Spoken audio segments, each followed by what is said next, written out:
Bonsoir à toutes et à tous, et ravi de vous retrouver comme tous les soirs sur Média TV dans 60 minutes pour comprendre. Nous sommes le mercredi 18 mai et nous sommes en direct pendant 60 minutes pour décrypter avec vous ce qui fait l'actualité nationale ou internationale. N'hésitez pas à réagir comme tous les soirs sur les réseaux sociaux, sur la page Facebook de Média TV ou sur le compte Twitter de l'émission à travers le hashtag 60MPC. Vos questions et vos réactions nous permettront d'alimenter notre discussion de ce soir. Les invités qui ont accepté de nous rejoindre dans 60 minutes pour comprendre ce soir, Monsieur Khalid Bourkhental, vous êtes directeur exécutif en charge du contrôle des risques et conformité à Wafa Salaf. Monsieur Adil Benani, vous êtes vice-président de l'EVAM, l'association marocaine des importateurs de véhicules automobiles. Younes Hannibal, maître Younes Hannibal, vous êtes vice-président de l'association marocaine de protection du consommateur. Et enfin, Amin Khadili, vous êtes journaliste au sein du magazine Auto News. Merci messieurs d'être avec nous ce soir.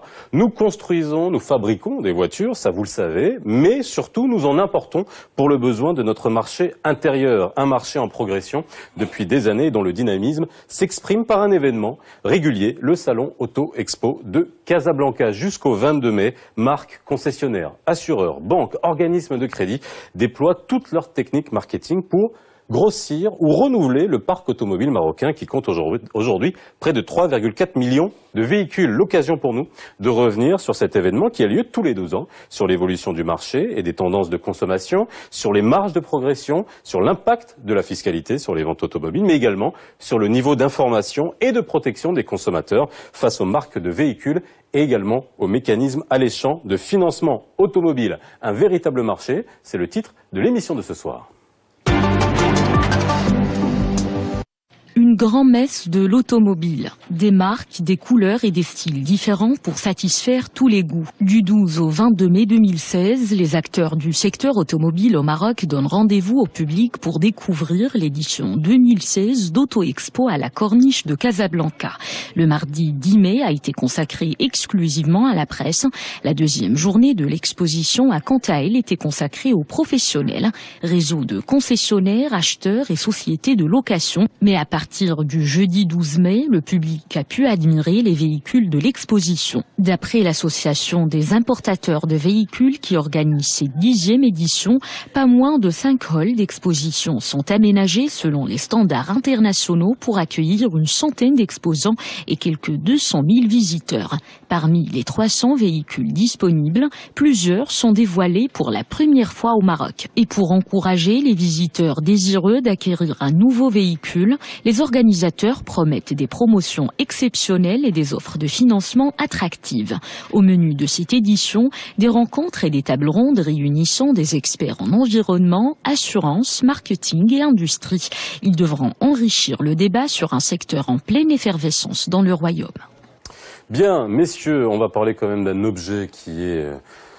Voilà, comment dire, dans l'imaginaire, dans le fantasme humain qui a pris une place absolument incroyable, c'est la voiture, mais pas seulement, parce qu'on parle de véhicules automobiles, donc il y a également les motos. Ça nous permettra de revenir, ce qui n'est pas souvent le cas, sur le marché automobile marocain. On parle depuis, on a beaucoup parlé cette année de l'exportation automobile, on pourra y revenir dessus en deuxième partie d'émission, mais là on va parler vraiment de la manière avec laquelle nous, Marocains, aujourd'hui, consommons la voiture, la moto et les véhicules dans leur ensemble. Et ça à travers, bien sûr, cet événement qui est l'Auto Expo. Alors, cet événement, aujourd'hui, ça prouve on voit son évolution depuis une dizaine d'années, enfin depuis plus, depuis 10 éditions, pardon, depuis 20 ans, puisqu'elle a lieu tous les 2 ans. Ça prouve qu'aujourd'hui, le marché marocain, même avec 3,4 millions de véhicules, ça commence à être un marché, on va dire, pas critique, mais intéressant. Bon, bonsoir. Merci pour l'invitation. Alors, le marché automobile marocain reste quand même assez restreint. Nous sommes sur environ 140 à 150 000 véhicules par an ces dernières années, sur un parc de 3,4 millions. Ce qu'il faut savoir, c'est que le taux de motorisation est 10 fois moins important qu'il ne l'est en Europe. Ce qui laisse présager un boom automobile prochain. Quand on compare la taille du marché par rapport à 34 millions d'habitants, 6 millions de ménages. Des marchés de taille similaire dans des pays émergents comptent des volumes qui peuvent avoisiner 4 fois plus la taille de notre marché. Maintenant, la remarque qu'on nous fait quand on vient de l'étranger et qu'on voit une messe comme celle de l'Auto Expo, on est surpris par le professionnalisme et la qualité des prestations que l'on fournit compte tenu de la taille de notre marché. Ce qui est encourageant là encore pour le futur. Cette messe, qu'il faut savoir, c'est plus de 60 marques automobiles et motos. C'est plus de 6 hectares d'espace global, avec 30 000 mètres carrés d'espace couvert. Sachant que cette année, il y a eu un véritable changement de lieu. On était à l'OFEC, et là, on est sur un espace qui était en plein air et qui a été couvert. Donc, la surface était augmentée. On est à 3 fois plus de surface, ce qui donne vraiment un espace aéré, très agréable, ce qui permet aussi au stand de s'agrandir un petit peu. Mais à côté de cette infrastructure, il y a des équipes. Il y a plus de 22 entreprises qui travaillent avec 340 collaborateurs, ne serait-ce que dans l'organisation. Maintenant, l'ensemble des marques automobiles, des prestataires sont là avec leur staff pour travailler pendant 12 jours sans relâche, de 8 heures du matin jusqu'à 22 heures, parfois même plus tard. C'est plus de 800 commerciaux, c'est plus de 1000 véhicules vendus par jour. Donc c'est beaucoup de travail, et je tiens à partir de cette tribune à vraiment féliciter l'ensemble de ces équipes-là pour le travail exceptionnel qu'ils font au quotidien. C'est vrai qu'après 12 jours, on est sur les rotules, mais c'est une belle fête quand on voit les images que vous venez de montrer. Alors, est-ce que c'est un vrai salon ? Je suis passionné d'automobile, et je pense que vous aussi, c'est Khadeli, parce que vous êtes journaliste spécialisé dans cette revue spécialisée automobile. Est-ce qu'on peut comparer des salons comme celui de Casa? Est-ce qu'on peut l'appeler un salon? Lorsqu'on voit les salons de Francfort, les salons de Genève, le grand salon de Paris, le salon de Détroit, il y en a énormément. Est-ce que c'est un véritable salon? Beaucoup de détracteurs, enfin pas de détracteurs, mais d'observateurs disent que c'est plus une foire de vente qu'un véritable salon. Écoutez, effectivement, c'est une foire commerciale avant tout, vu que, comme vient d'expliquer Sibnani, il y a un besoin d'équipement en voiture de la part des Marocains, donc il faut vendre des voitures. Mais ça n'empêche pas qu'il y a quand même cette année en tout cas, cette édition, il y a quand même une montée en gamme très perceptible. Ça n'a plus grand chose à voir avec les premiers salons qu'on avait. La qualité des stands, il faut y aller, il faut voir. Comme il a dit, il y a du très gros travail qui a été fait. On est aux standards internationaux. On respecte à la lettre les cahiers des charges des grands constructeurs. Donc ça, il faut le garder à l'esprit. Et il y a de plus en plus cette volonté aussi que ça devienne un salon, non seulement pour vendre des voitures, mais aussi pour faire rêver les gens, pour leur exposer des modèles qu'ils n'ont pas l'habitude de voir, les dernières nouveautés, des prototypes. Et ça commence. Je pense que c'est un salon quand même relativement jeune, il ne faut pas oublier. 10e édition, comparé à des salons qui ont plusieurs décennies d'ancienneté. Et donc voilà, petit à petit, ce salon monte en gamme. Et cette année particulièrement, c'est très perceptible. Alors, il y a un métier, c'est pour ça que vous êtes avec nous aujourd'hui, c'est Boukhenzal. La voiture, ça coûte cher. Et donc, il faut de l'argent, et si on n'en a pas, il faut aller l'emprunter. Et donc là, on fait appel.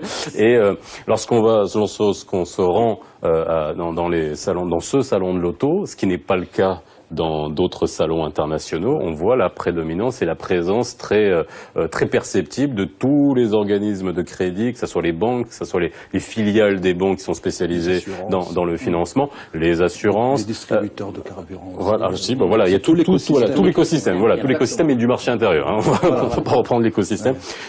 C'est aussi, on peut plus dissocier aujourd'hui les sociétés de crédit des concessionnaires de la vente automobile. Exactement. Donc merci d'abord pour cette invitation. Et effectivement, je rejoins ce qu'a dit M. Benani ou M. Kaderi. Donc aujourd'hui, le crédit ou le financement, en sens général du terme, est indissociable, je dirais, de la vente automobile. Donc ça va de pair.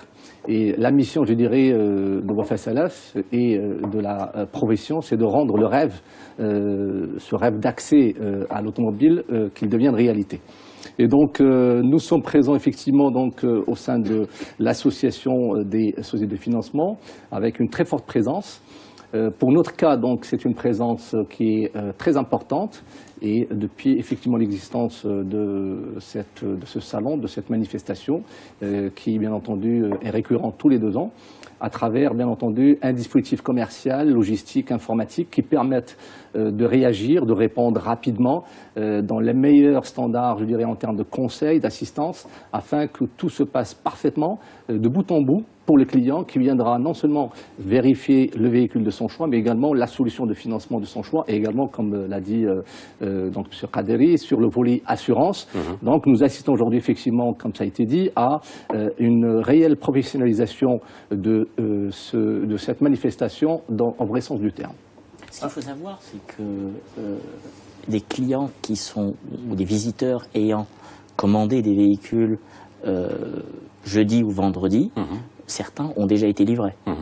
Ce n'aurait pas pu se faire si l'ensemble des services n'était pas proposé sur le même lieu, c'est-à-dire ce qui n'était pas le cas il y a quelques années. Alors c'était un peu plus compliqué, on devait prendre le dossier, le rassembler, le ramener le lendemain, aller à l'organisme de crédit, attendre 2-3 jours pour qu'on ait le préaccord, pour qu'on complète. Donc le cycle prenait 10-12 jours. Aujourd'hui, le cycle, techniquement, peut prendre une journée, on peut venir le matin et sortir avec le véhicule l'après-midi, mais bon, compte tenu des conditions du salon, ça se fait en 2-3 jours. Et je dois rendre hommage aux organismes de crédit qui font un travail absolument remarquable parce que les accords sont donnés parfois dans la demi-heure, souvent même dans la demi-heure. Je parle bien d'accords. Ouais. Parce que je vous avoir parce que on n'est pas. L'objectif, je le rappelle, est de pouvoir répondre à la demande du client. On n'est plus dans le même contexte d'il y a 10 ans. On est dans l'ère du Facebook, de WhatsApp, de Internet. Ça va très très vite. On ne visite plus autant de showrooms qu'on le faisait avant. On fait ce travail à la maison, au bureau, sur son smartphone. Donc on réduit ce qu'on appelle le funnel, c'est-à-dire on passe de la connaissance de la marque jusqu'à l'achat en passant par différentes étapes. Donc on fait sa présélection d'abord chez soi. Et au lieu d'aller visiter 5 marques, on en visite 2 parce que c'est celles qu'on a présélectionnées. Et après, on choisit et on passe à l'action. Et quand on passe à l'action, comme vous l'avez dit au début, la voiture c'est un rêve, c'est quelque chose à laquelle on a pensé longtemps. Et au moment où ça y est, on commence à toucher ce rêve du doigt, on a envie que ça se fasse sur le champ. Et en ce sens, l'infrastructure et la nouvelle technologie nous aident et tout le monde s'inscrit dans cette dynamique. Et c'est tant mieux pour le client, tant mieux pour nous, tant mieux pour le Maroc. Alors, Maître Nibar, ça pose une question. Vous, en tant que vice-président de l'association de protection du consommateur, ces grands événements, sont l'objet de transactions, sont l'objet de mise en relation de consommateurs avec des concessionnaires, avec des organismes de crédit, avec des compagnies d'assurance. Tout ça se fait extrêmement rapidement et donc ça doit s'inscrire aussi dans un cadre juridique d'une relation et aussi de savoir se protéger en tant que consommateur. Tout à fait. Le salon n'aurait pas tombé dans une autre période aussi intéressante que celle-ci. Au moment où la loi 3108 édictant les mesures de protection du consommateur a prévu dans ses dispositions, bien entendu, dans le chapitre crédit, une disposition relative à l'offre préalable du crédit, donc l'OPC, l'offre préalable du crédit, qui est entrée en vigueur le 2 avril. Donc tout récent, et là c'est un bon exercice pour les sociétés de financement, surtout dans un événement aussi important que le salon actuel, où aujourd'hui nous avons les 3 parties, dans cette situation juridique, c'est le fournisseur, donc le vendeur, le client, l'acquéreur, consommateur, pour rester dans un esprit consumériste, et puis la société de financement. Donc ça nous renvoie plutôt au chapitre relatif au crédit affecté. Maintenant, il y a des conditions, bien entendu, il y a des engagements qui doivent être observés. Et puis, alors, crédit affecté, c'est quand on prend un crédit et qu'on vous donne le chèque directement à la société qui vous vend le bien. Et justement, donc, je ne remets aucunement la parole de Sibnani en doute, sauf que quelles sont les conditions dans lesquelles les acquéreurs ont peut-être reçu leur véhicule parce qu'il y a la renonciation qui est possible en vertu d'un certain nombre de formalismes qu'il faut respecter. Donc on ne sait pas si ça s'est fait de façon concrète et j'espère qu'on n'aura pas des réclamations qui iront dans ce sens parce que notre but, notre objectif, c'est très important, c'est que le système et que la relation tripartite aboutissent sans problème. Et ça c'est d'ailleurs l'esprit du législateur, c'est que l'offre préalable doit observer un certain nombre de conditions en termes de délai, parce qu'il y a deux délais. Il y a le délai d'acceptation et le délai de rétractation. D'abord, l'offre préalable, l'acquéreur a un délai de 7 jours pour accepter l'offre, et quand bien même il aurait accepté l'offre, il bénéficie de 7 jours à l'effet de revenir sur son engagement. Donc tout ça, c'est bien huilé en vertu de la loi. Restera bien entendu l'interprétation qui en sera faite éventuellement par les tribunaux en cas de contestation. J'espère qu'on n'en arrivera pas. Alors, est-ce que ces mécanismes-là ont été pris en considération? Parce que c'est vrai que c'est l'occasion pour ces salons-là. La protection du consommateur est naissante, mais bon, elle commence de plus en plus à prendre de l'ampleur. Est-ce qu'on prend en considération, on fait attention, que ce soit les organisateurs du salon, que ce soit les professionnels, pour justement qu'il n'y ait pas de dérapage, parce que vous l'avez dit, tout ça, ça se fait très rapidement, on a des acceptations très rapidement, les gens n'ont qu'une seule envie, c'est de repartir avec leur voiture, mais à un moment, il faudrait peut-être faire aussi attention pour que ça se passe de la meilleure manière possible. Vous avez totalement raison, cette loi dont vient de tomber, elle chamboule un petit peu des mécanismes de fonctionnement actuels. On vient de tenir une réunion EVAM à PSF à ce sujet. Il y a eu un courrier de Banque Maghreb dans ce sens. Et nous avons sensibilisé donc les membres sur un certain nombre de prérequis pour sensibiliser leurs clients, pour éviter la vente forcée et bien entendu éviter demain qu'il y ait des réclamations de la part de clients. Maintenant, chacun de nos membres, donc distributeurs de marques automobiles, gère la chose en toute intelligence et avec l'éthique qu'il faut afin de préserver donc l'image de la marque qu'il représente et les intérêts, bien entendu, du consommateur. Personne ne veut se retrouver demain devant les tribunaux en train de rembourser des véhicules. Donc nous sensibilisons les clients. Je dois dire que ça doit se faire à des niveaux très divers, d'une entreprise à l'autre, même au sein de la même entreprise, d'un collaborateur à l'autre, parce que quand bien même vous avez des procédures, vous avez certaines personnes qui les respectent à la lettre, d'autres à 80% et d'autres à 10%. Donc c'est des choses que chacun de nous devons respecter et faire respecter au sein de nos entreprises. C'est bon, alors pour compléter par rapport à ce qui est dit par M. Nibar et M. Benani, bon effectivement, donc ce qu'il faut rappeler, c'est que la loi 3108, donc en l'occurrence la loi de protection du consommateur, a été promulguée et mise en application depuis 2011. Donc nous sommes tout de même sur, je dirais, une profondeur de 5 années d'historique. Donc ce qu'il faut rappeler également, c'est que nous sommes aujourd'hui dans un contexte financier qui est très réglementé et très encadré. Et notamment à travers une très forte coordination qui se fait avec la Banque centrale et avec le ministère donc concerné en l'occurrence, le ministère du Commerce et de l'Industrie et du Numérique. Et donc à ce titre, ce qu'il faut savoir, c'est que ce n'est pas parce qu'il y a aujourd'hui un salon que tout ce dispositif et ce mécanisme de protection du consommateur a été mis en place, mais il date depuis plusieurs années. Par contre, il y a eu des compléments, je dirais, par rapport à cette loi de protection du consommateur qui ont été promulgués à travers des arrêtés ministériels depuis l'année dernière, fin du dernier trimestre de l'année 2015, et qui sont venus renforcer notamment tout le volet qui a été dicté auparavant, relatif à l'offre préalable de crédit, en distinguant bien entendu entre le crédit affecté et non affecté. Alors qu'est-ce qu'on entend par crédit affecté? C'est une somme d'argent d'un crédit qui est affecté à l'acquisition d'un bien, qui soit de la maison ou de l'acquisition d'une voiture. Et pour revenir donc sur ce qui a été dit... Par opposition au non affecté, qui est en fait une somme qu'on vous prête. Voilà, le client a le loisir, je dirais, d'utiliser donc à sa guise. Maintenant, pour revenir effectivement à ce dispositif, sachez qu'il est très bien contrôlé. À ce titre d'ailleurs, la Banque centrale a missionné des campagnes d'audit carrément sur les stands des sociétés de crédit pour s'assurer que tout ce dispositif est bien respecté et notamment sur la réglementation concernant cette LPC. Alors ce que je devrais rajouter également, c'est que en matière de respect du droit, donc dans ce cadre réglementaire par rapport au client, c'est que le législateur donne le droit au client, notamment lorsqu'il s'agit du crédit affecté, de pouvoir se rétracter, c'est-à-dire de se désister.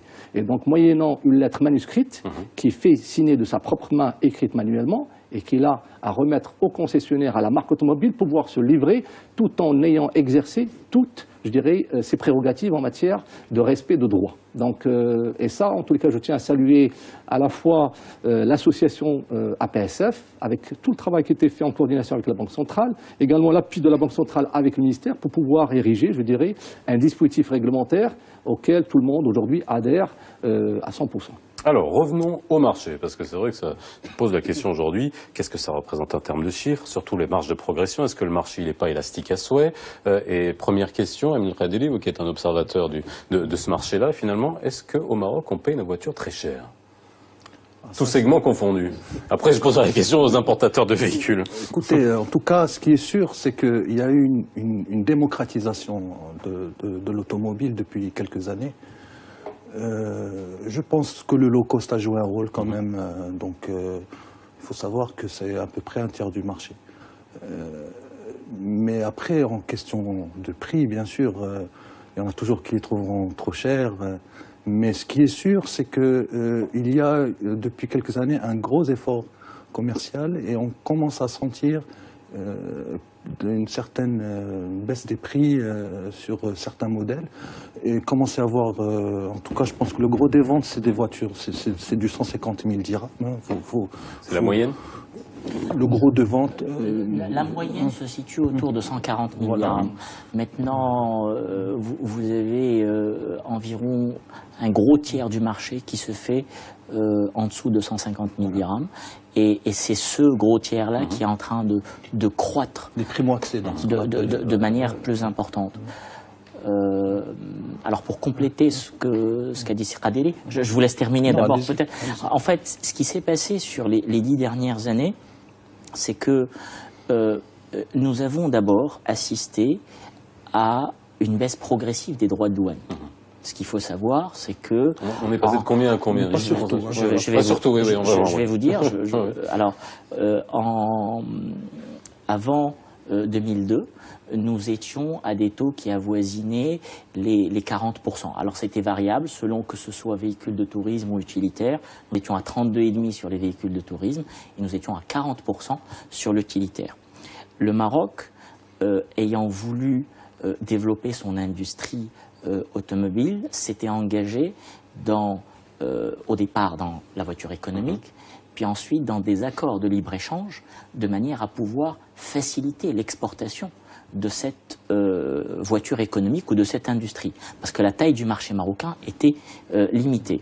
Et donc, en vertu de ces accords, il y a eu une baisse progressive des droits de douane en provenance d'Europe, parce que nous sommes aujourd'hui en accord de libre-échange avec l'Europe à 0%, avec les États-Unis 0%, avec la Turquie 0%, avec, en vertu des accords d'Agadir, avec l'Égypte, la Jordanie, la Syrie et la Tunisie, 0%, et d'autres accords sont en cours de signature. Donc progressivement, on a vu le coût baisser de 32,5 ou 40 à 0, mais que pour les véhicules européens. Que pour les véhicules non européens. Le prix a suivi? Le prix public? Difficilement au début, mais ça a suivi. Donc les marges ont augmenté. Forcément, vous savez, le secteur automobile, c'est un des secteurs où la concurrence joue vraiment à plein. C'est-à-dire, il y a beaucoup de secteurs où c'est pas le cas, en dépit du fait que ce soit des secteurs libéralisés. Le secteur automobile, il y a une vraie concurrence, il y a beaucoup de sociétés importatrices, il y a beaucoup de marques, ils n'ont pas le choix, ils sont obligés à un moment donné de pratiquer des prix concurrentiels, de se positionner par rapport à la concurrence, etc. Donc ça a amené forcément une certaine baisse des prix sur certains modèles, mais pas tous, bien sûr. Alors, je vais vous donner juste quelques ordres de grandeur. Il y a 15 ans, lorsqu'on comparait le même véhicule, like for like, entre le Maroc et l'Europe, on trouvait des gaps pouvant atteindre 30 à 40%, Ah oui, oui. qui s'expliquait en partie par les droits de douane. Je dis bien en partie. Aujourd'hui, je défie quelqu'un de me trouver un même modèle moins cher en Europe qu'il est au Maroc. Les constructeurs sont même surpris de voir les tarifs que nous pratiquons au Maroc. Vous allez trouver 2 modèles dans n'importe quel segment. Je vais dire jusqu'à 500 000 dirhams. Après, dans le luxe, il y a tellement de variantes qu'on risque de se perdre. Bon, à 500 millions, on est déjà dans le luxe. Hein. Oui, voilà. Fiscalement, on est déjà dans le luxe. On est déjà, voilà. Mais maintenant, sur des modèles qui sont à 150 000 dirhams ou 140 000 dirhams, qui sont vraiment des gros volumes, en diesel, vous allez trouver exactement le même modèle en Espagne, en France ou en Italie, plus cher qu'il ne l'est au Maroc. Pourquoi? Bon, d'abord, il n'y a plus de droits de douane, donc on est à 0. Ensuite, les TVA sont semblables, entre 19 et 20%. Et puis, il se trouve que le marché étant le Maroc étant une vitrine pour ces constructeurs, ben, il y a une politique vraiment de compétitivité féroce. Ils veulent avoir de la part de marché. Et donc, nous aussi, allant dans cette dynamique, on est obligé de se comparer, de baisser nos prix, et par conséquent, ça fait ça fait un effort sur les marges, parce qu'aujourd'hui, les marges d'aujourd'hui ne sont pas les marges d'hier, d'où les associations directes ou indirectes que l'on voit aujourd'hui entre les distributeurs automobiles et les marques de financement, parce que progressivement, vendre de la voiture neuve seule ne sera plus viable économiquement pour un distributeur. Il faut aller chercher Alors on ira bien sûr hein, sur tous les autres marchés qu'il y a. On va parler du marché de l'occasion, des marchés parallèles, parce que vous êtes importateur, on va dire, officiel, mais il y a aussi des importateurs qui œuvrent dans leur coin. On va voir quel impact ça peut avoir.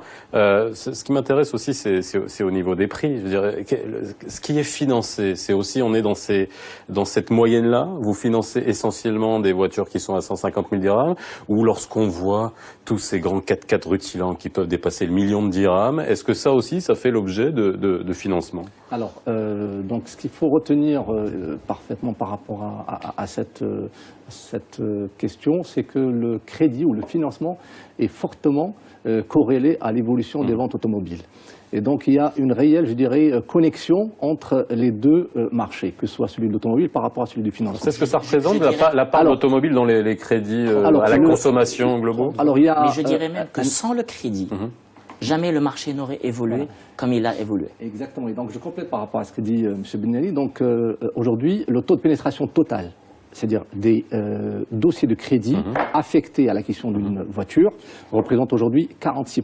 46%. Voilà, donc nous sommes... Des crédits à la consommation. Hein. Des crédits à la consommation. On enlève le crédit immobilier. Alors, hors crédit immobilier, hors financement bancaire, puisque le financement bancaire, c'est une somme d'argent qui est donnée au client à charge pour lui d'aller régler le concessionnaire. Par contre, là, c'est des financements qui sont faits entre les mains des marques automobiles, distributeurs, importateurs. Et donc, pour votre question par rapport au capital moyen, il est de 110 000 dirhams. Donc, on est, bien entendu, avec un apport moyen de 20 à 25% qui est donné par le client. Mais donc, on est plutôt sur, je dirais, le financement des véhicules moyens de gamme, entrée de gamme, mais ceci ne veut pas dire que nous excluons les véhicules premium, loin de là. Nous touchons à toutes les marques sans aucune distinction, avec une présence en termes d'offres tarifaires, commerciales, présence de proximité au sein de toutes les marques automobiles. Maintenant, ces 4x4 rutilants et tout ce qu'on appelle le premium, le premium. Bon, peut-être qu'on les remarque plus, mais quantitativement, c'est pas du tout la masse. On est sur le marché du premium. Je vous donne un chiffre hein, quand même en termes de croissance. On ne parle pas en valeur absolue, mais bon, en valeur relative, croissance de près de 22,5%, et la croissance est largement supérieure à celle du marché dans sa globalité, même si on reste bien sûr sur une valeur absolue qui est... Des chiffres des hausses à 3 chiffres. Ouais. C'est phénoménal. Bon, il y a un effet de base. Quand on a des voitures à 1 million de dirhams, si on en vend 4 au lieu d'en vendre 2, on est sur 200% d'augmentation. Mais maintenant, il est vrai que quand on voit le marché du premium, on est à environ 8% du marché. Maintenant, si on doit le peser... On est à 8% du marché en valeur, on est quasiment un peu plus du double.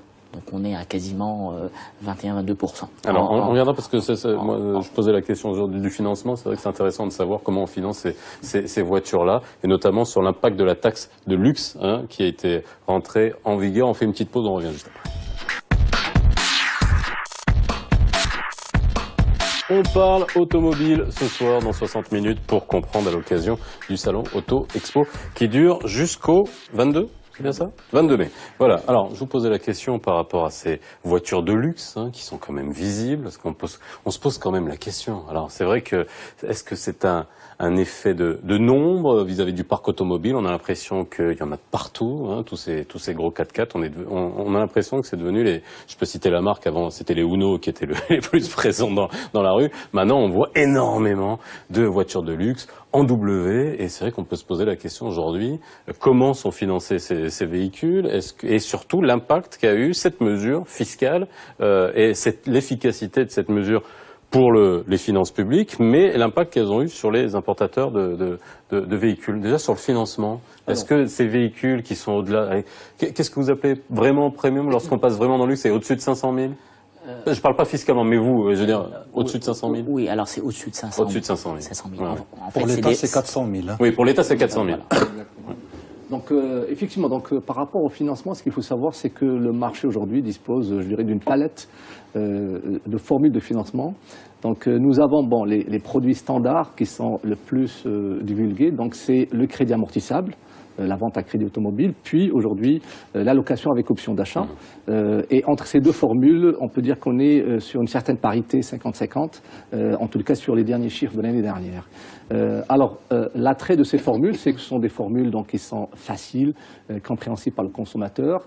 Également, l'avantage que nous pouvons apporter, en tout cas nous en tant qu'opérateurs de financement de la place, c'est que nous pouvons négocier avec les marques, des montages financiers qui permettent d'avoir un coût global in fine pour le client qui soit assez, je dirais, tolérable compte tenu de son budget qu'il va affecter mensuellement au paiement de cette échéance. Et donc voilà, peut-être que M. Benani pourrait en parler un peu plus sur également les montages financiers qui sont faits avec les marques automobiles. Vous ne répondez pas à ma question. Et c'est laquelle alors Les gros montants, les grosses bagnoles, les gros montants. Alors, faut tempérer. C'est pas parce qu'il y a une bagnole à 1 million de dirhams dans les rues que nécessairement c'est un véhicule acheté. Et M. Boukantar peut-être confirmera ça. Il faut aller chercher aussi dans le financement, est-ce que ces véhicules sont payés jusqu'au bout du crédit? Parce que très souvent, les tribunaux sont engorgés de ce genre de dossiers où des véhicules ou des personnes n'arrivent plus à financer pour des raisons peut-être économiques ou bien sociales. Donc parfois, il y a des véhicules qui ne sont pas payés en totalité, qui font l'objet de récupération, qui font l'objet de vente éventuellement, qui font l'objet même de dossiers contentieux, et pour récupérer le véhicule, et bien entendu pour condamner celui qui l'aura acheté au début, pour se faire condamner à payer, bien entendu, le montant du crédit. Donc uniquement pour tempérer, ça ne veut pas dire que le phénomène n'existe pas, mais juste qu'il faut s'assurer que ce véhicule a été payé jusqu'à la fin du crédit. Bon, maintenant, c'est beaucoup. On peut peut-être en parler mieux que moi. Dans le crédit, et quel que soit le secteur, il y a un taux de risque. Et ce taux de risque, je ne pense pas qu'il soit beaucoup plus important dans le premium qu'il ne l'est dans l'économique ou dans l'entrée de gamme. Sauf que quand un véhicule à 1,2 million tombe en impayé, bon, ça fait l'équivalent de 10 véhicules à 120 000 dirhams. Donc là-dessus, on est totalement d'accord. Mais quantitativement, je ne pense pas qu'il y ait une disparité en termes de taux. Maintenant, juste pour répondre à votre question, en matière de texte de luxe, de quoi est-ce qu'on parle? Il y a 2 ans, si ma mémoire est bonne, il y a une loi qui est sortie pour 2014, de dire à partir de 400 000 dirhams hors taxe, 400 000 hors taxe ou 400 000 TTC? Hors taxe. 400 000 hors taxe. Hors taxe, on commence à payer une taxe de luxe. 480 000 TTC. C'est 480 000 TTC. Donc, on fonctionne par tranche. De 400 à 600, on paye 5%. De 600 à 800, on paye 10%. De 800 à 1 million, 15%. Et au-delà d'1 million de dirhams, hors taxe, on paye 20%. Ce qui s'est passé, après que cette mesure ait vu le jour, c'est que nos autres distributeurs, puisque le gros du volume se fait dans des véhicules qui en TTC sont entre 450 et 600 000, nous avons réorganisé nos gammes pour qu'on soit, dans la mesure du possible, en dessous des tranches. Donc quand vous effleurez une tranche et qu'il faut juste que vous baissiez le prix d'1% ou 2% pour éviter aux clients de payer 10% de taxes, vous le faites. Merci de votre sincérité, mais ça ne va pas faire plaisir. Maintenant, ce qui s'est passé, c'est qu'il y a eu aussi un ajustement au niveau du client. Le client, voyant que son achat va se renchérir de 10%, sur le segment de 5%, il n'y a pas de gros soucis. Mais là où il y a eu recadrage, c'est quand ça passe à 10 ou 15%. Donc on est un petit peu descendu en gamme pour payer un peu moins de taxes. Quand c'est au-delà du million... Quelqu'un qui est capable de payer un véhicule à 1 million de dirhams, il peut quand même payer des impôts. Mais il le paye et puis il n'y a pas de problème. Il n'y a absolument aucun souci. Maintenant, ça rapporte un petit peu de sous à l'État, c'est très bien. Voilà. Bon, mais il n'y a pas eu d'impact sur le marché tel qu'au moment de la mise en... Quantitativement, globalement, non. Maintenant, entre sous-segments du premium, un peu, c'est tout. Mais ça n'empêchera pas quelqu'un qui veut circuler dans une marque premium de faire ce qu'il faut pour circuler dans une marque premium. Il faut juste relativiser aussi, parce que bon, c'est vrai qu'il y a l'effet visuel, voilà, des gros 4x4, des gros cylindrés, mais je parle sous le contrôle de Sibnani, je pense que c'est en volume, le premium c'est 8%. Et c'est ça, et en valeur, on est autour de un peu plus, voilà, un peu plus. Sur de 20%. d'autres marchés, est-ce que vous avez une idée de ce que ça représente le segment vraiment haut de gamme par rapport C'est directement corrélé au pouvoir d'achat. Oui, non, on est d'accord, mais bon. Mais ce qu'il faut savoir, c'est que dans des marchés qui font 1,5 million, 2 millions de véhicules par an, comparé au nôtre qui fait 150 000, quand on a 8% de premium, ça fait quelques centaines de milliers. Donc là-dessus, nous, on est dans 8% par rapport à 150 000. Donc c'est vraiment pas beaucoup. Nous, déjà, les 150 000 qui peuvent se permettre d'acheter un véhicule sont quelque part des privilégiés. Parce que ce qu'il faut savoir, c'est que les 3/4 des ménages au Maroc n'ont pas de voiture. Un ménage sur 2 n'envisage pas de disposer, ni aujourd'hui, ni demain, d'une voiture. Donc ça reste quand même une vraie problématique de pouvoir d'achat. Et nous, au niveau de l'association, ce qu'on essaye de trouver, c'est d'imaginer des mécanismes pour pouvoir encourager l'accès à la mobilité. Parce que c'est de ça qu'on parle. Parce qu'on part du principe que la mobilité est fondamentalement un vecteur de développement. Est-ce qu'on a une idée, quelle est la marge de progression? Parce qu'on a parlé du marché actuel, on a vu la croissance, la démocratisation, la baisse des prix, mais il y a un moment, on va buter à un marché critique qui a les primo-accédants, mais il y a aussi le renouvellement du parc. Donc aujourd'hui, la marge de progression, même au niveau des crédits, j'imagine que ça vous tablez, vous avez des perspectives. Est-ce qu'on sait aujourd'hui jusqu'où on peut aller? On ne sait pas, mais on a quand même des faisceaux d'indices qui laisse croire que le marché a encore de très belles années devant lui. Je dirais le premier, c'est que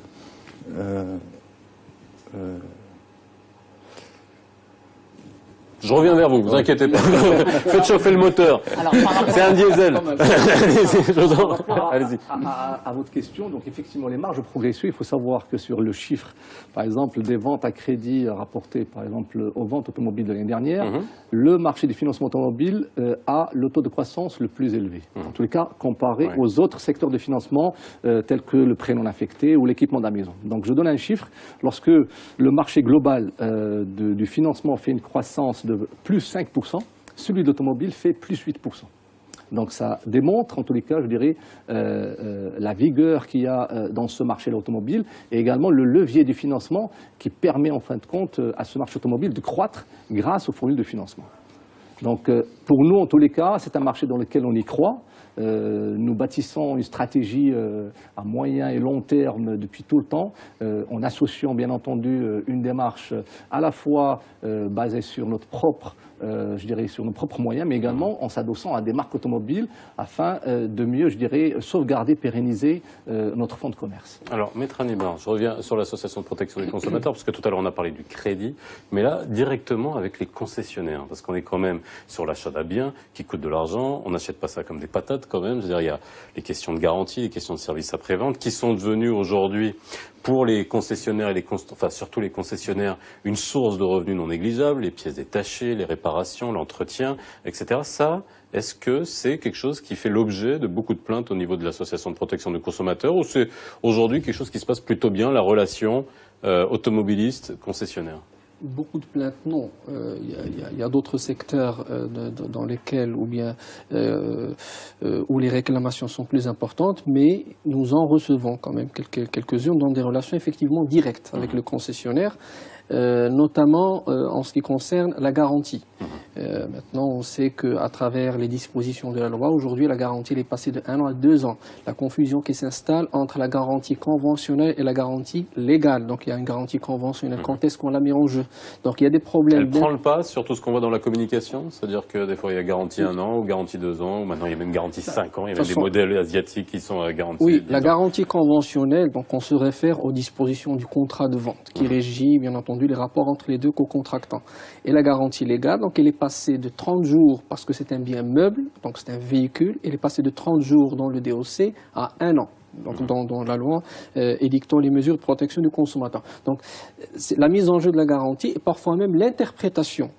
Très souvent, d'ailleurs, il y a les cas qui sont très souvent soulevés concernent la mise en jeu de la garantie, si oui ou non on la met en jeu lorsque un acquéreur ne fait pas la vidange chez le concessionnaire. Donc c'est un sujet malheureusement qui n'a pas encore fait l'objet d'une décision au niveau de la Cour de cassation pour qu'on obtienne une jurisprudence qui va mettre un terme à cette confusion.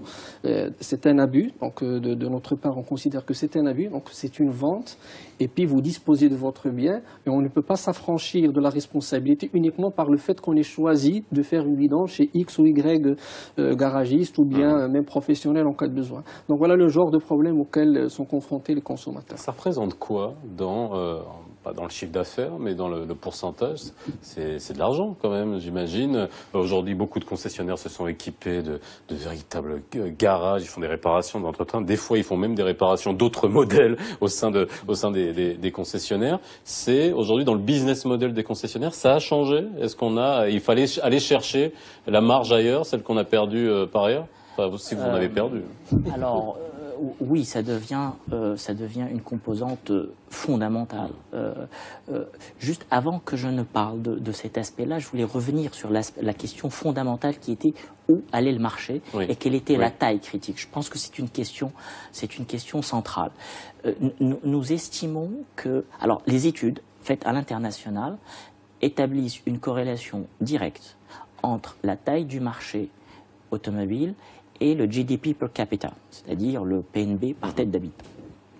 Et lorsque on arrive à un niveau autour de 9 000 à 10 000 dollars par habitant, je rappelle que le Maroc est autour d'un peu moins de 6 000, lorsqu'on arrive à 10 000, on remarque une vraie impulsion au niveau de la demande automobile.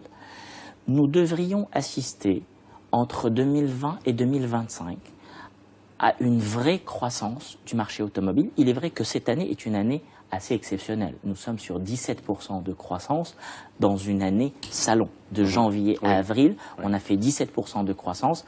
C'est du quasi jamais vu. Le salon va, je pense, confirmer cette croissance. Pourquoi cette croissance? Pour 2 raisons. D'abord, un nombre de primo-accédants plus important, donc des gens qui accèdent à la voiture une première fois, il y en a quantitativement plus. Pourquoi? Parce que cette même tranche d'âge, il y a 10 ans, avait moins de moyens. On a plus de diplômés, on a plus de jeunes actifs, on a plus de jeunes couples, donc double revenu, qui accèdent à la voiture. Donc les primo-accédants en pourcentage sont plus important. Il y a des études aussi à l'international, notamment au Japon. On a sa voiture neuve de plus en plus jeune ou pas? Parce que oui. Moi, je me rappelle, j'ai eu 3 voitures d'occasion qui tombaient tout le temps à panne avant que j'ai ma L'affirmation sociale. Oui, mais on achète aussi de plus en plus sa voiture parce qu'on a besoin de mobilité et pas juste pour de l'affirmation sociale. Des études, je disais, qui ont été faites au Japon démontrent aussi qu'il y a une corrélation directe entre la croissance du marché et le taux de primo-accédants dans les ventes globales. Lorsqu'on atteint un certain seuil de primo-accédants, on démarre un seuil de forte croissance. On est sur cette tendance. Donc entre 2020 et 2025, je pense que autour de 2022-2023, on devrait dépasser la barre des 300 000. Le marché devrait doubler dans les 6 à 7 prochaines années, ce qui est assez important. Il y a aussi le deuxième facteur qui pousse cette tendance, qui est le renouvellement. On a assisté à une certaine baisse des ventes après la crise de 2008-2009 et on a remarqué un rallongement dans le délai de renouvellement. On renouvelait avant au bout de 5 ans, puis c'est passé à 6 ans, puis là, on est dans un cycle où tous ceux qui ont acheté entre 2006, 2008, 2009 sont en train de renouveler maintenant, ce qui explique cette tendance. Donc ça, c'est par rapport à la taille du marché. Maintenant, par rapport au business model d'un distributeur automobile, les marges sur les véhicules sont de moins en moins importantes. Mais n'empêche que la rentabilité... Combien? Bah, je vous pose la question. Bip. Ah bon, bip, d'accord, ok. En fait, ce qu'il faut savoir, c'est que en général, les marges... c'est 10, 20, 30, x2, x3 non, les marges brutes se situent, on va dire, autour de 13 à 14 points. Maintenant, c'est des marges brutes moyennes. Elles varient d'un modèle à l'autre. Comment on fait pour avoir des promos des fois aussi énormes? Parce que parfois, vous avez l'apport du constructeur. Ils jouent le jeu de l'autre côté. Mais bien entendu. Lorsque vous avez un marché auprès d'un loueur de 100, 200 véhicules, auprès d'une administration, eh ben, le constructeur, il met la main à la poche. Et c'est comme ça qu'on arrive à des taux de remise qui peuvent aller à 7, 8, parfois même plus en pourcentage. J'aimerais parler, on continuera là-dessus, du marché de l'occasion et puis aussi des filières parallèles qui peut-être impactent, je ne sais pas si c'est confidentiel ou pas, parce qu'on a les importateurs occasionnels qui ne sont pas de vrais concessionnaires. C'était un vrai phénomène. Je ne sais pas si le problème a été réglé, si vous vous y êtes attaqué. Mais avant ça, le marché de l'occasion. Est-ce qu'aujourd'hui, l'occasion est un marché qui peut se structurer? On connaît tous les samsara, on connaît tous maintenant avec les sites internet pour racheter des voitures. Il y a certains concessionnaires qui essayent de se mettre à l'occasion. C'est un vrai marché qui doit être structuré dans le futur? Je voulais juste revenir, parce que la mémoire me revient. Oui, d'accord. Le moteur a chauffé. Voilà. Pour rebondir sur ce que vient de dire M. Benani, il faut savoir que le parc automobile au Maroc est quand même assez âgé. Je pense qu'on a une moyenne d'âge de 15 ans, ou 14 ans, et puis sur le VP un peu moins. Rien que les taxis blancs font grimper la moyenne. Déjà, oui. Déjà. Donc déjà, il y aura un turnover, donc forcément, et ça va alimenter les ventes. La question de la mobilité aussi est très importante. Il faut comprendre qu'aujourd'hui au Maroc, malgré les efforts qui sont faits, je parle en termes de transport pour aller travailler, pour voyager, etc., la voiture, ça reste quand même le moyen le plus efficace et le moins cher, etc. Donc ça, c'est très important. Tant qu'il n'y aura pas, je veux dire, un réseau de transport vraiment développé, etc., la voiture gardera sa place très importante. Et les Marocains aiment les voitures. On le constate, nous, les Marocains sont passionnés de voitures, ils s'y connaissent bien, ils vous parlent cylindrée, ils vous parlent moteur, ils vous parlent transmission, ils s'y connaissent, ils adorent la voiture. Et donc il y a une passion marocaine pour la voiture qui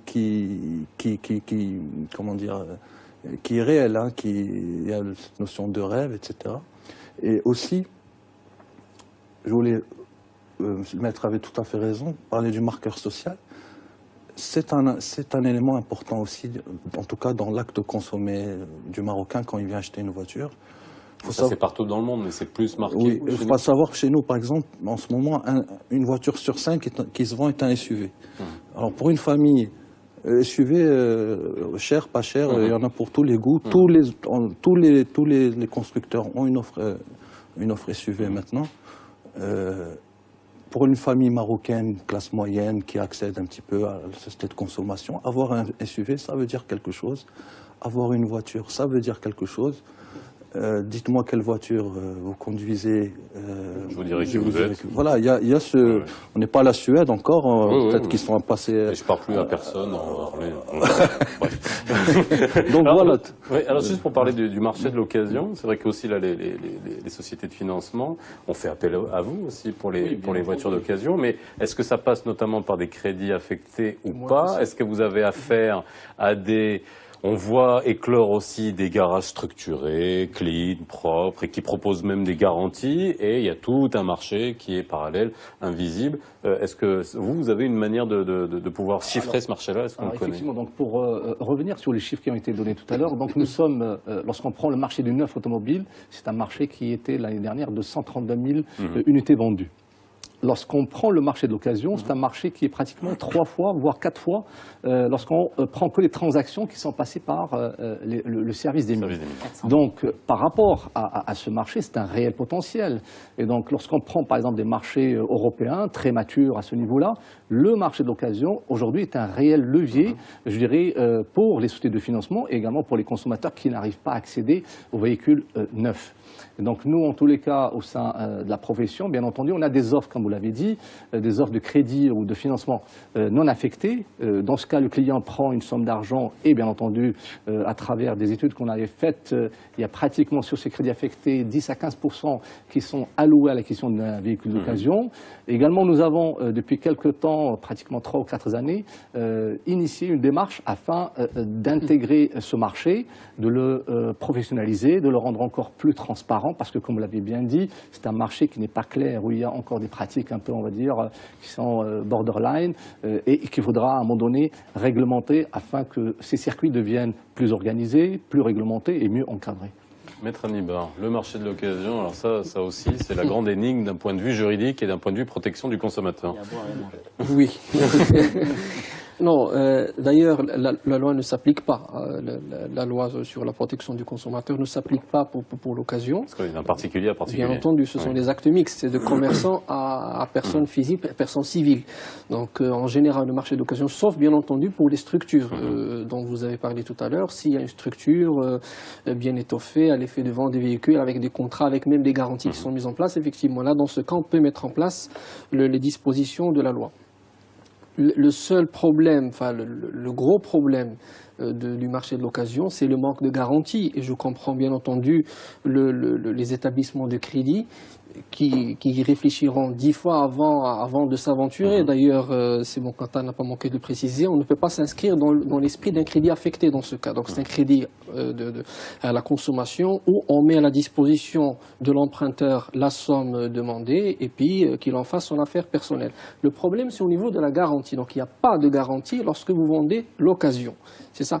À la différence du système français. En France, on admet la garantie joue, c'est-à-dire le vendeur peut être assigné en garantie au cas où il y aurait un vice qui entacherait le bien. Oui. Voilà. Ce qui n'est pas le cas ici. La jurisprudence a été claire là-dessus pour les ventes d'occasion. Et d'ailleurs, ça ne va pas avec le marché marocain. Alors, je veux juste rajouter un point et qui fait lien avec ce que vous disiez tout à l'heure par rapport au business model. Définitivement, progressivement, il va falloir des leviers de... ce qu'il faut savoir dans une concession, dans un pays, on va dire, développé, où le marché automobile est mature, le véhicule neuf représente moins que 10% de la rentabilité de l'affaire. D'accord. Au Maroc, moins de 10% de la rentabilité d'une concession. Moins de 10% de la rentabilité d'une concession. Alors vous allez me dire, c'est quoi les 90%? Ouais. Alors les 90%, c'est le service après-vente, c'est le financement, c'est l'assurance. Vous comprenez pourquoi il faut qu'on aille faire les vidanges? Et c'est le véhicule d'occasion. Aujourd'hui, dans une concession marocaine, 85% de la rentabilité provient de la vente du véhicule neuf. 85%. Donc c'est à l'envers. D'accord. Mais progressivement, je pense qu'en 10 ans, on va y être.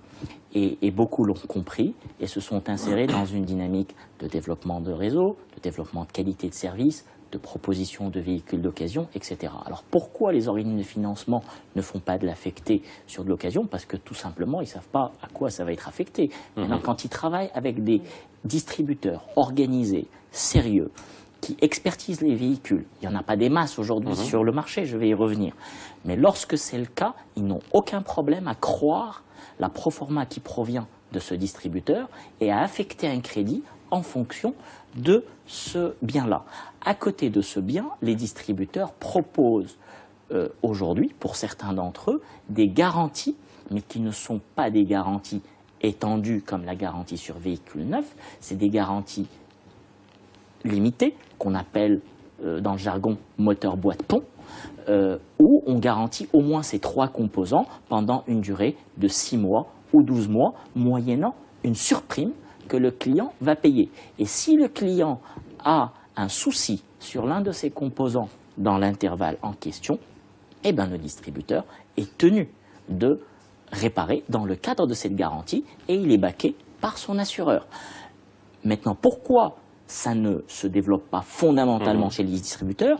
Avant, il y avait une problématique fiscale, elle a été réglée, une problématique de TVA, on ne va pas rentrer dans les détails. Aujourd'hui, les distributeurs y vont pour certains de manière assez prudente parce qu'on peut faire de mauvais achats et donc entamer la rentabilité. Mais nous sommes en train d'y aller doucement, mais sûrement. Et ça deviendra un levier fondamental de la profitabilité de l'affaire. Alors, revenons aux voitures neuves et notre niveau de connexion à l'international. Vous avez entendu tout ce scandale de Volkswagen avec les normes anti-pollution, les rappels de constructeurs qui peuvent avoir lieu à l'international.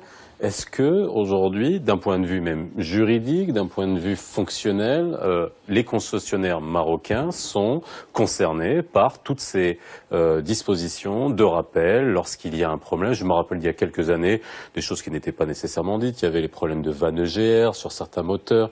C'est cette vanne qui permet justement de respecter une certaine norme anti-pollution, mais qui, au vu de la qualité de carburant que l'on avait à l'époque, encrassait les moteurs, s'encrassait, etc.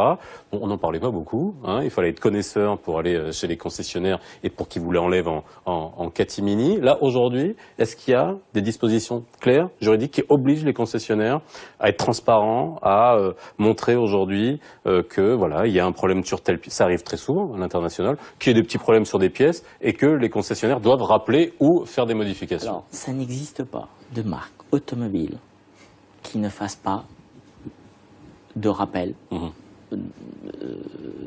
sur tel ou tel modèle. C'est des choses qui sont courantes, qui arrivent. Ce qu'il faut savoir, c'est qu'un véhicule... Mais quand on voit la nouvelle, on a l'impression que c'est en haut et que ça n'arrive pas chez nous. Je sais pas, enfin, c'est peut-être une perception. Mais... Alors, ce qu'il faut savoir, et toutes les marques automobiles, tous les constructeurs agissent de la même manière. Ils ne peuvent pas se permettre de faire autrement de par les risques qui y sont afférents. Lorsqu'il y a le moindre souci nécessitant rappel. Alors, nécessitant rappel, ça veut dire qu'on a observé, selon une certaine fréquence, un même problème dans un certain nombre de territoires, dans certaines conditions d'utilisation. Donc, il y a toute une série de conditions qui disent, tiens, maintenant, c'est rappel. Quand il y a rappel, automatiquement, l'ensemble des châssis qui sont concernés par ce rappel ou par ce, entre guillemets, défaut, sont identifiés, répartis par distributeurs, parce que les exportations sont bien tracées par les constructeurs, et nous autres distributeurs, on va un jour recevoir une information claire qui dit, messieurs, un rappel sera annoncé dans 48 heures concernant telle problématique, sur tel modèle, vous êtes concerné par cette liste de châssis, voici le mode opératoire pour régler le problème. Alors, qui est en face d'un point de vue juridique si on a un souci de ce genre? Est-ce que c'est le constructeur? Il y a une notion de territorialité juridique, mais qui est responsable? Est-ce qu'un concessionnaire peut pas vous dire, non écoutez, moi j'achète la voiture, on me la livre, c'est allez vous plaindre à l'international. Product liability. Non, le contrat que vous avez, il est avec le concessionnaire local, donc une société de droit marocain. Donc c'est avec le concessionnaire qu'il va falloir régler le problème. Quitte à, s'il y a bien entendu matière à faire, assigner ou porter la responsabilité au concessionnaire à l'étranger à travers l'action récursoire, d'abord on répond à l'obligation qui pèse en vertu du contrat pour, bien entendu, satisfaire le client et puis, en cas de besoin, on règle le problème avec le concessionnaire. C'est pour rester d'abord dans une logique contractuelle et puis une logique, je dirais, économique, voire même consumériste, entre guillemets. C'est pour répondre d'abord aux problèmes urgents. Maintenant, je n'ai pas eu connaissance, en tout cas de mémoire, d'un cas où il y a eu des rappels au Maroc. C'est comme si Il y en a eu. Alors justement, non, mais on va poser la question. Maintenant, bon, bien sûr qu'il y en a eu. Ils ne sont pas médiatisés, mais ils sont... Oui. Bien sûr, c'est la dernière chose que l'on médiatise. Maintenant, automatiquement, bon, ça dépend après des distributeurs, mais je sais de par mes interactions avec tous mes confrères dans l'association que ça se fait dans les règles de l'art. Lorsqu'il y a aujourd'hui une liste de châssis concernés par un rappel, l'ensemble de ces clients sont contactés pour leur dire venez faire telle chose sur votre véhicule. Maintenant, le problème qui se pose... Le problème qui se pose, c'est que je vais devoir vous couper et vous demander de descendre de la voiture parce que nous sommes en direct et le temps est écoulé. On est arrivé au bout de la route. Merci messieurs de nous avoir éclaircis sur ce sujet extrêmement intéressant. Excellente soirée sur Média TV, la rediffusion à 22h40 comme tous les soirs et je vous dis à demain.